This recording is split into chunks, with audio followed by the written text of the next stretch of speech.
Écoute ceci, je ne vais pas rentrer dans le vif du sujet. Toi-même, il faut écouter. Parce que si je vais parler, je vais beaucoup parler. Vous savez, Dieu, toi-même, il faut écouter la parole de Dieu, de ce pasteur. C'est la grâce de Dieu. Précédente, que quand on entend Dieu nous dire quelque chose, certains ne refusent d'obéir et par cela, ils endurcissent leur cœur et ils ferment leurs oreilles. Et voyez, la condition de votre cœur est ce qui va déterminer si vous allez entendre la voix de Dieu ou pas. Vous savez, c'est là où Jésus nous donne la parabole du semeur. Et il nous raconte dans Luc chapitre 8, versets 5 à 8, qu'il y avait 4 types de sol, qui nous montrent 4 types de cœur, la condition du cœur. Il dit que la semence est tombée sur le long du chemin et elle fut foulée aux pieds et les oiseaux ont mangé la semence. Puis il dit que certaines graines sont tombées sur le sol rocailleux. Et quand elle fut levée, quand elle poussa, elle sécha immédiatement car il n'y avait pas d'humidité ou la plante n'avait pas de racines. Puis l'autre graine est tombée parmi les ronces ou les épines. Elle poussa en même temps que les épines, mais les épines, la Bible dit, l'étouffèrent. Et puis finalement, le 4e type de sol fut un bon sol, où la semence tomba dans la bonne terre, et quand elle fut levée, elle donna du fruit au centuple. Avez-vous remarqué, là Jésus même a dit, et il s'est écrié, ça veut dire qu'il voulait l'attention de tout le monde. Il a dit que celui qui a des oreilles pour entendre, entende. Ma question aujourd'hui, avez-vous des oreilles pour entendre? Et la question est, quelle est la condition de votre cœur?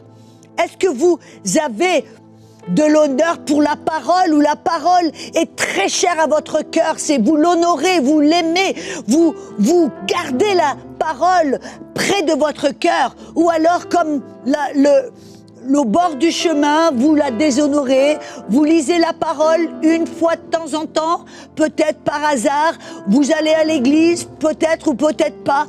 Vous voyez, ou alors votre cœur est peut-être un peu dur et la parole, et vous avez un cœur comme rocailleux. Et qu'est-ce que c'est ce cœur avec rocailleux? C'est un cœur qui n'a aucune soif. Rappelez-vous, il dit que la graine a commencé à pousser très vite, mais il n'y avait aucune humidité. C'est quoi ça? Il n'y avait aucune soif spirituelle. Vous gardez la parole d'une manière superficielle. Vous entendez un bon message, vous vous réjouissez et 2 minutes plus tard, vous avez complètement oublié ce que vous avez entendu. Pourquoi? Parce que la parole ne va pas dans votre cœur. Il n'y a pas cette soif qui fait que vous voulez creuser plus loin, découvrir, avoir des révélations. C'est ça, c'est de ça que Jésus parlait. Et puis finalement, il y a la graine qui est tombée dans le sol épineux. Qu'est-ce que ça représente? Ça représentait les soucis du siècle, les désirs pour l'autre chose. Amen. La tromperie, du péché. Qu'est-ce que Jésus nous faisait voir? Qu'il y en avait certains qui aiment Dieu, qui aiment la parole, ils vont à l'église, ils peut-être recherchent la parole, étudient la parole, mais tout d'un coup ils sont distraits, tout d'un coup les soucis du monde, les désirs, les loisirs, ou tout un tas de choses comme ça est plus important, vous perdez votre priorité pour Dieu, sa parole et la voix du Saint-Esprit. Et finalement, il y a celui qui avait un bon cœur, qui a entendu la parole, qui a protégé la parole, qui a gardé la parole, qui avait un désir pour la parole et qui lui a produit des fruits. Alors la question qu'on doit se poser, quel est le genre quelle est la condition de votre cœur? Est-ce que vous honorez la parole? Est-ce que vous êtes superficiel avec la parole et creusez dans la parole? Ça ne vous intéresse pas, vous êtes superficiel, ou peut-être que vous êtes tout d'un coup, les loisirs, les désirs, les autres choses sont plus importants, prennent la place de la parole dans votre vie. C'est une question à laquelle vous devriez répondre, car la condition de votre cœur va déterminer si vous allez pouvoir entendre et découvrir et recevoir les révélations et entendre le message derrière la parole, ce que Dieu veut vous parler. Alors aujourd'hui, je veux vous montrer comment être ce genre de personne. Parce que peut-être vous avez ce désir, vous dites oui, je veux entendre la parole de Dieu. Alors mes amis, ça veut dire que tout d'abord, vous allez devoir avoir un désir pour entendre Dieu. Un désir ardent. Vous vous rappelez Salomon, quand il était tout jeune, qu'il a tout d'un coup pris le trône et succédé le roi David. Et tout d'un coup, il a eu une visitation de Dieu pendant son sommeil. Et Dieu lui a posé une question. Que veux-tu avant toute chose? Vous voyez, c'était comme le génie et la lampe. Le génie, quand Aladdin a frotté la lampe, et tout d'un coup, le génie est apparu et a dit, tu as un seul désir. Quel est ton désir? Qu'est-ce que c'est?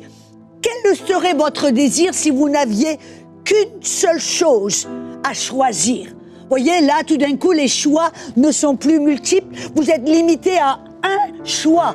Que serait-il? Serait-il d'entendre la voix de Dieu? Ou alors d'être riche? Ou alors d'être populaire? Ou alors d'avoir un grand ministère? Quel est votre désir principal? Vous voyez, c'est de là, c'est de ceci que je parle.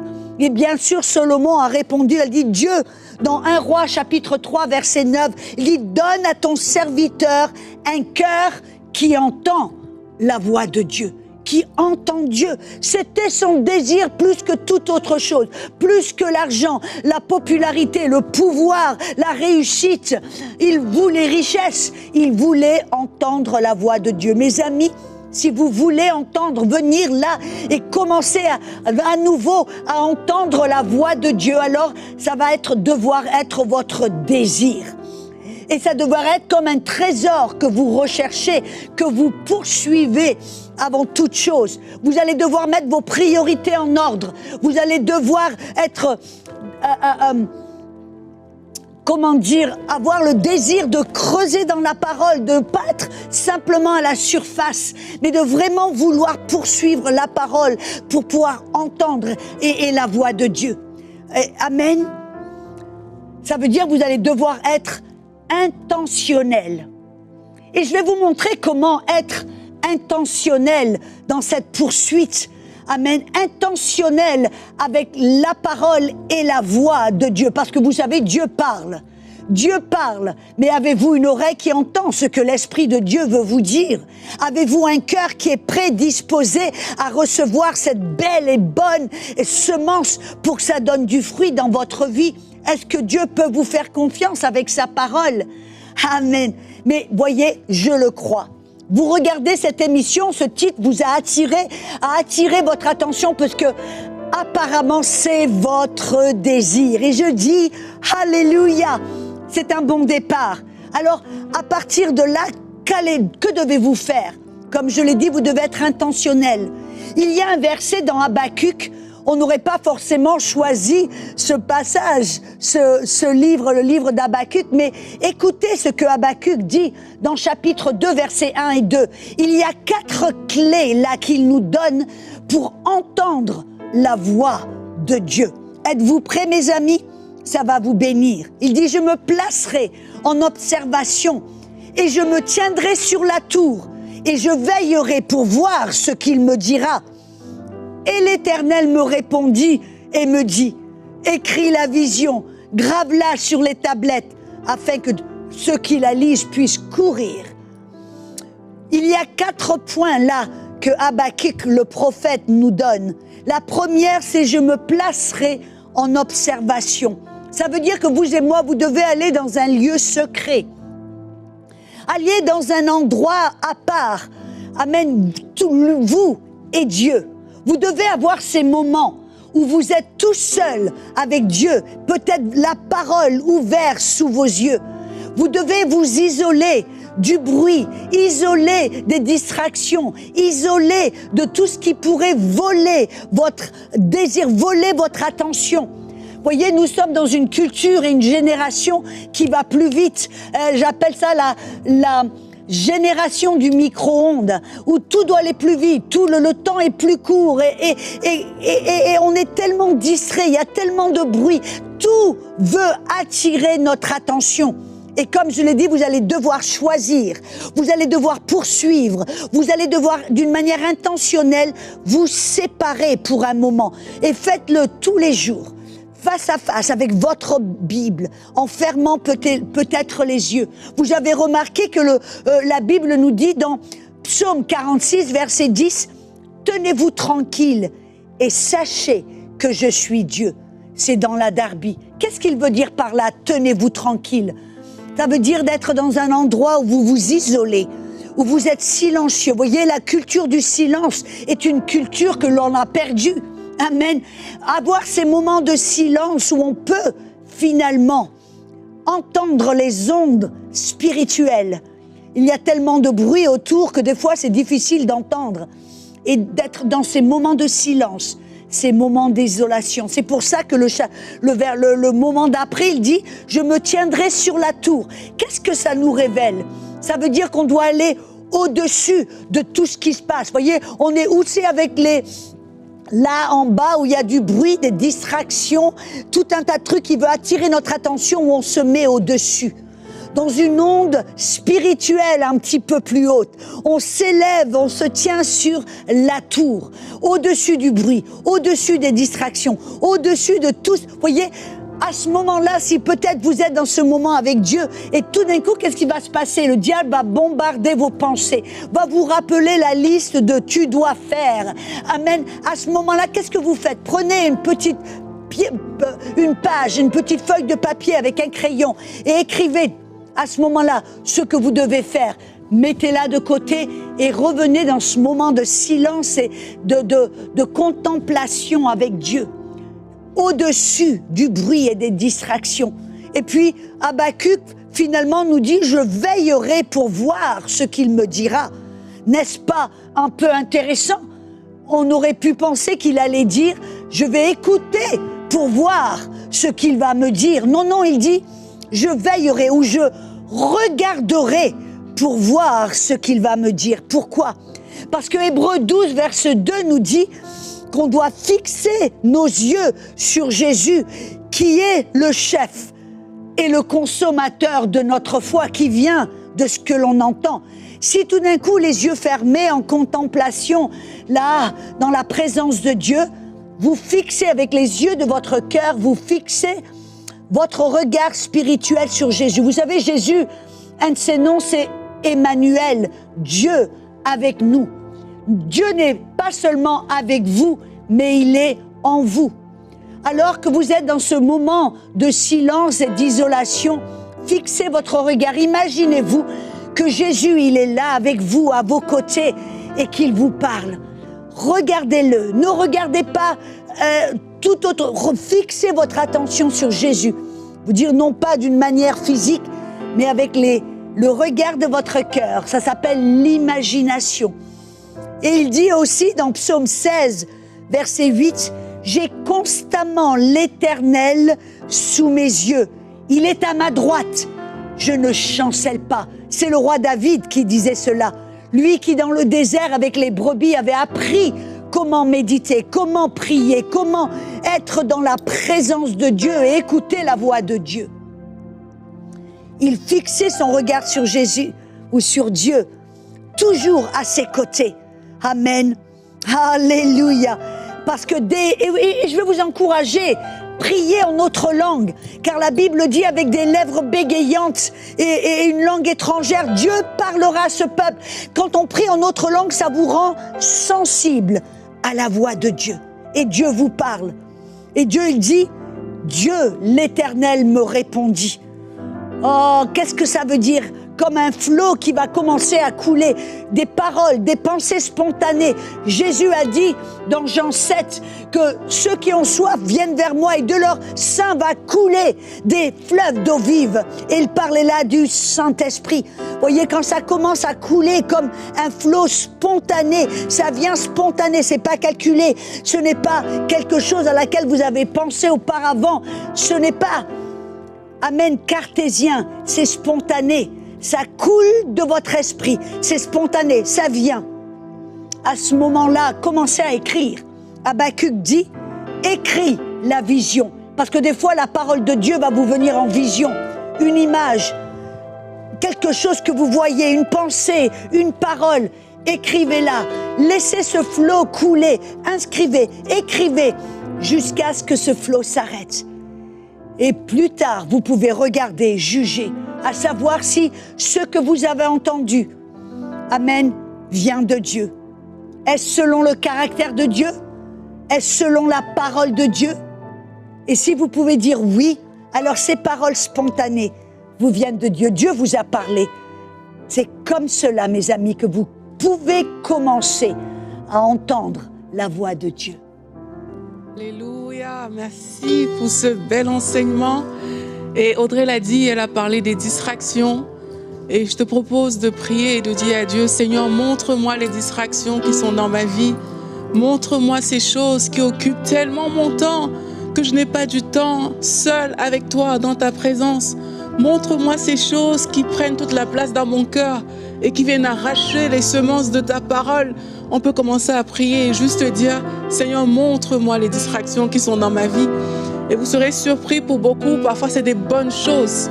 Ce n'est pas toujours des mauvaises choses qui sont des distractions. Parfois c'est des bonnes choses, mais on prend trop de temps à faire ces choses-là alors qu'on aurait pu passer du temps dans la présence de Dieu. Est-ce que tu peux ouvrir ton cœur et le dire à Dieu aujourd'hui? Seigneur, voici nos vies, voici nos cœurs.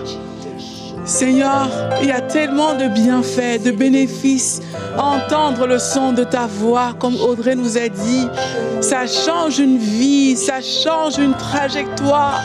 Et Seigneur, nous présentons nos cœurs, nous présentons nos vies devant toi aujourd'hui.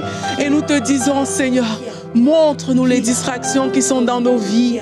Montre-nous ces choses qui occupent tellement de place qu'on n'est pas dans le lieu secret en train de te chercher. Même si c'est des choses légitimes, même si c'est des bonnes choses, mets le doigt sur ces choses au nom de Jésus-Christ. Et je crois qu'alors que vous priez, il y a des choses qui vous viennent à l'esprit.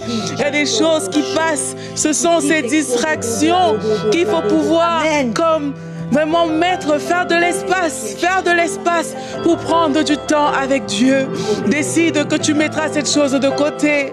Au lieu qu'elle prenne tout ton temps, tu prendras du temps et tu passeras du temps dans la présence de Dieu. Décide cela aujourd'hui. Et alors que tu le fais comme on a vu, tu ouvres ton cœur et il peut déposer sa parole. Alors que tu es là dans le silence de sa présence. Certains d'entre vous, ça doit commencer avec une décision maintenant. Vous avez entendu, comme Aurélie l'a dit, vous êtes rendu compte que vos priorités sont en désordre, que vos désirs, ce n'est pas la parole et la voix de Dieu dans votre vie. Alors maintenant, vous devez, comme Aurélie l'a dit, vous devez dire, Seigneur, je suis désolée, je me suis laissé distraire, je me suis laissé aller dans les distractions, les divertissements. Aujourd'hui, vous prenez une décision de qualité, d'être comme Salomon. Dieu, donne-moi un cœur qui peut entendre ta voix. Dieu est bon, miséricordieux. Mais vous savez, ça ne commence qu'avec une prière. Mais après cette prière, vous allez devoir être intentionnel. Répétez après nous, Père Céleste, donne-moi un cœur qui peut entendre. Montre-moi les distractions, les mauvaises priorités. Aide-moi à remettre ma vie en ordre, mes priorités en ordre. Seigneur, donne-moi même le désir ardent pour ta parole. Que ta parole soit comme un feu à l'intérieur de moi. Un désir encore mieux que la nourriture. Seigneur, donne-moi ce désir. Que je ne sois pas satisfait sans avoir tous les jours goûté, mangé de ta parole, entendre ta voix, te parler, t'écouter. Seigneur, je te remercie. Fixez vos regards sur Jésus-Christ, comme Audrey l'a dit. Fixe tes regards sur lui et adore, adore, adore. Il est là. Il est là. Fixe juste tes regards sur lui. Oublie les problèmes, oublie les choses auxquelles tu es en train de penser. et fixe tes yeux sur lui. Alors que tu le vois, il y a un échange qui se fait. Il y a une communication, une communion qui se fait. Et là, tu peux lui parler et il te répond. Tu peux l'adorer et il te répond. Il est là. Il y a quelqu'un là. À chaque fois que vous vous mettez dans cette position de vouloir parler avec Dieu, d'entendre Dieu, vous avez sommeil, vous avez envie de dormir, vous avez du mal à rester réveillé, les yeux ouverts. Ça, c'est un démon. Je ne dis pas vous êtes possédé d'un démon, je dis que vous êtes oppressé par un démon qui veut vous empêcher de parler à Dieu, d'entendre Dieu, de communier avec Dieu. Alors je prends autorité, oui Aurélie, on prend autorité sur ce démon de distraction, de sommeil, d'apaisement. On te dit, pars, quitte cette personne, lâche prise au nom de Jésus-Christ. Sois libre, mon soeur, ma sœur, sois libre, mon frère, sois libre de ce démon qui veut t'empêcher de passer du temps avec Dieu. Et déclare-le de ta bouche. Dis-le, démon, pars, quitte, je te résiste au nom de Jésus. Et déclarez que vous êtes libre. Et jouissez de cette liberté au nom de Jésus. Continue à être concentré sur lui. Les brebis entendent sa voix. Tu entends sa voix parce que tu es sa brebis. Concentre-toi sur lui. Et Seigneur, parle à un cœur. Mets ta parole, Seigneur, parle. Exprime-toi maintenant. Au nom de Jésus-Christ. Parle à cette personne qui a soif. Tu as dit que tu te laisses trouver par ceux qui te cherchent de tout leur cœur. Père, il y a des gens qui cherchent à entendre ta voix. Nous voulons entendre le son de ta voix. Être dirigés par toi, être conduits par toi. Alors parle, Seigneur. Parle. Il y en a, ce sera des visions, des songes nouveaux. Le Seigneur vous montrera une direction. Il y en a, vous allez juste ouvrir la Bible, comme Audrey a dit, lire et recevoir la parole de Dieu, des directions divines. Oui, parce que Dieu parle encore aujourd'hui. Seigneur, merci. Vous allez lire votre Bible, comme Aurélie l'a dit. Tout d'un coup, il y a des mots qui vont sortir de la page. Qu'est-ce que c'est ça? C'est Dieu qui attire votre attention et qui dit, hey, creuse, prends, commence à lire, à poser des questions, à rechercher, à creuser. Et c'est là, que Dieu, tout d'un coup, vous allez voir, découvrir, il va vous montrer des choses. C'est comme ça que Dieu va commencer à vous parler. Alors vous allez commencer à creuser. Oh, Dieu est bon, Dieu est bon. Donne-leur soif, une soif insatiable pour ta parole, pour ta présence, pour ta voix. Alléluia. Et la voix de l'ennemi, vous n'allez pas l'écouter.